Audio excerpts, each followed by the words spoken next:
Telemedicine কালকে শুরু করেছিলাম, আজকে অভয়া ক্লিনিক করছি। এইটা আমাদের মানে আন্দোলনের একটি মানে কি বলবো মাধ্যম বলতে পারেন। আমরা বৃহত্তর জায়গায় আমাদের আন্দোলনকে পৌঁছে দিতে চাই, সাধারণ মানুষের মধ্যে ছড়িয়ে দিতে চাই আমাদের দাবিগুলো।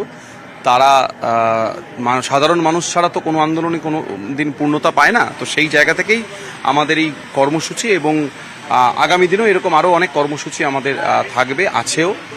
আর এইটা আরজিকর মেডিকেল কলেজ জুনিয়র ডক্টররা মানে ওয়েস্ট বেঙ্গল জুনিয়র ডক্টরস ফ্রন্টের তরফ থেকে আরজিকর মেডিকেল কলেজ কুমোরটুলিতে করছে। আমাদের এখন হাসপাতালে যেটা আমরা দেখতে পাচ্ছি আরজিকর ঘটনার পর থেকে এবং তারপর থেকে যা যা হয়ে চলেছে, হাসপাতালে আমরা খুব পরিষ্কার বোঝা যাচ্ছে যে ডাক্তারদের কোনো নিরাপত্তা নেই। তাই জন্য আমরা হাসপাতালে কর্মবিরতি রেখে আমরা এখন রাস্তায় নেমে এসেছি, যেটা আমরা এতদিন করতে পারছি না। আমাদের পেশেন্টদের যে আমরা কেয়ারটা দিতে পারছি না, আজকে সেটা করার জন্য আমরা রাস্তায় চলে এসেছি, যাতে আমাদের সেই জিনিসটা আমরা দিতে পারি। এটাও আমরা এইভাবেই প্রতিবাদ জানাচ্ছি, যাতে আমরা সেই ন্যায় বিচারটা পেতে পারি আমাদের বোনের জন্য। আর যেমনটা আপনাদের দেখাচ্ছিলাম, বিভিন্ন জায়গাতে শহরের বিভিন্ন জায়গায় চলছে অভয়া ক্লিনিক। এই মুহূর্তে যে ছবি আপনারা দেখছেন এনআরএস হাসপাতালের সামনে, সেখানেও অভয়া ক্লিনিক, সেখানে বিনামূল্যে চিকিৎসা পরিষেবা দেওয়ার পাশাপাশি বিনামূল্যে ওষুধও দিচ্ছেন চিকিৎসকরা।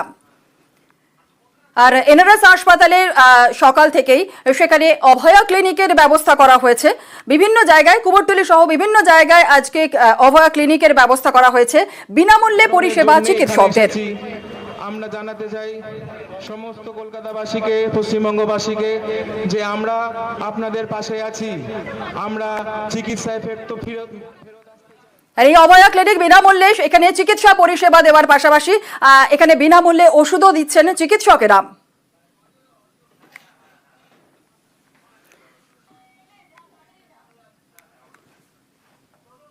বিনামূল্যে চিকিৎসা পরিষেবা এনআরএস হাসপাতালে অভয়া ক্লিনিক।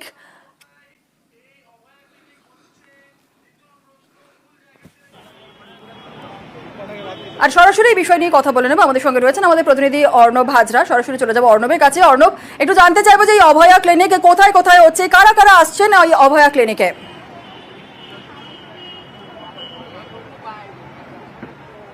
এখন সেই প্রশ্নের উত্তরে যাব, কিন্তু যেটা সব থেকে বড় প্রশ্ন, আজ যদি সরকারি হাসপাতালের পরিষেবা স্বাভাবিক থাকতো তাহলে এই ধরনের ক্লিনিকের কি প্রয়োজনীয়তা ছিল? কাজে যে প্রশ্নটা বারবার সামনে আসে যে এই জুনিয়র ডাক্তাররা বা জুনিয়র রেসিডেন্ট বা সিনিয়র রেসিডেন্ট ডাক্তাররা তারা অভয়া ক্লিনিক করছেন, মানুষকে পরিষেবা দিচ্ছেন, কিন্তু হাসপাতালে যদি চালু থাকতো তাহলে এই ক্লিনিকের প্রয়োজনই হতো না। সেই প্রশ্নের উত্তরটা খোঁজা অত্যন্ত জরুরি বলে আমরা মনে করি। কিন্তু এই মুহূর্তে এনআরএস হাসপাতাল অত্যন্ত বড় হাসপাতালগুলির একটা আমরা জানি, এবং একটা বড় লোড তারা কিন্তু নেয় চিকিৎসা পরিষেবার ক্ষেত্রে, এবং সেখানে জুনিয়র ডাক্তাররা তারা কিন্তু কর্মবিরতিতে রয়েছেন। এবং এখানেই সকাল 10টা থেকে যে অভয়া ক্লিনিক শুরু হয়েছে, সেই অভয়া ক্লিনিকে যারা ডাক্তারবাবুরা রয়েছেন তারা বলছেন প্রায় 600 মানুষকে তারা এখনো পর্যন্ত চিকিৎসা পরিষেবা দিতে পেরেছেন। এবং তার থেকেও যেটা গুরুত্বপূর্ণ, যে ওষুধ আমরা দেখতে পাচ্ছি, এখানে একটা অংশ রয়েছে ভিতরে তাদের অস্থায়ী ক্যাম্প রয়েছে, ম্যারাপ রয়েছে, সেখান থেকেও কিন্তু ওষুধ দেওয়া হচ্ছে।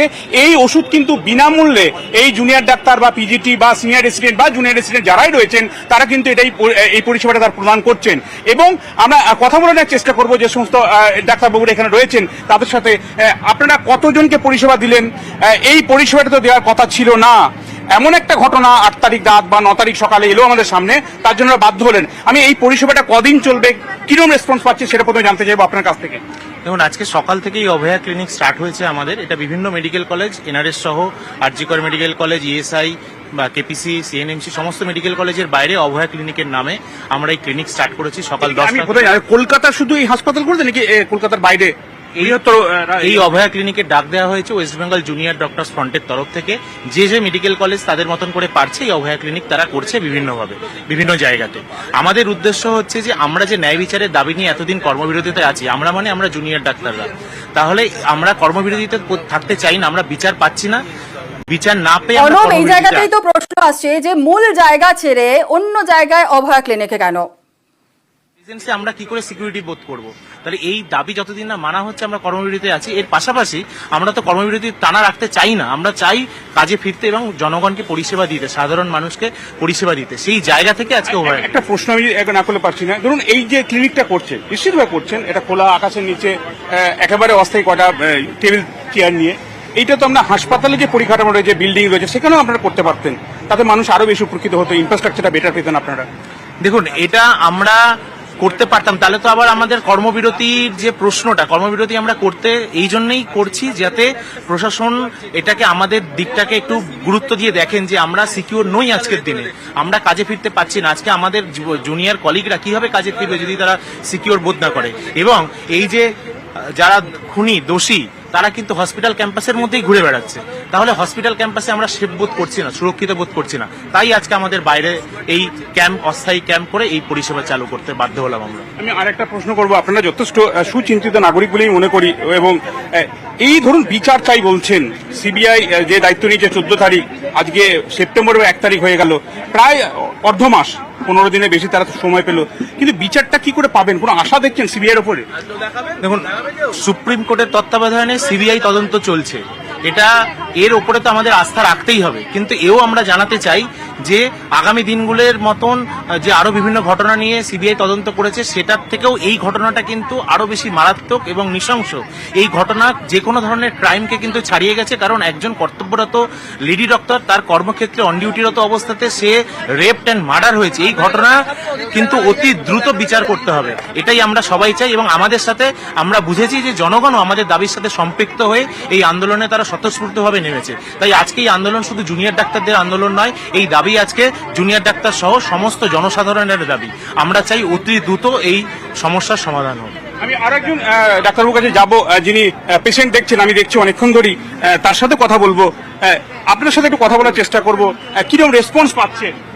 আমরা অনেকজনই পেশেন্ট পেয়েছি আজকে। এমনিতেও আজকে রোববার, যেহেতু এমনি নিয়ম মাফিকই রোববার দিন হাসপাতালের আউটডোর গুলো বন্ধই থাকে, সেই কারণে এখানে আরোই আমরা ভিড় পেয়েছি, মানে ভালো রেসপন্স আমরা পেয়েছি। পেশেন্টরা আসছেন আমাদের কাছে এবং আমাদের কাছে আমরা মেডিকেল রিপ্রেজেন্টেটিভদের বলে যেইটুকু আমরা ওষুধ সংগ্রহ করতে পেরেছি তাই দিয়ে আমরা তাদের দেখার চেষ্টা করছি। আমি বলতে চাইছি যে ধরুন এই পরিষেবাটা স্বাভাবিক যদি থাকতো তাহলে তো আপনাদের ক্লিনিক করতে হতো না, বা এই ক্লিনিকটা কি আপনার সরকারি হাসপাতাল? এই জায়গাটা একটু জানতে চাইবো যে ডক্টর রয়েছেন যার সঙ্গে কথা বলছো, একটু জানার চেষ্টা করব যে সমস্ত রোগীরা যারা কিনা সাধারণত রবিবার আউটডোর খোলা থাকে না, সেক্ষেত্রে এই অভয়া ক্লিনিকের পরিষেবা যে দেওয়া হচ্ছে, খোঁজ পাবে কি করে রোগীরা?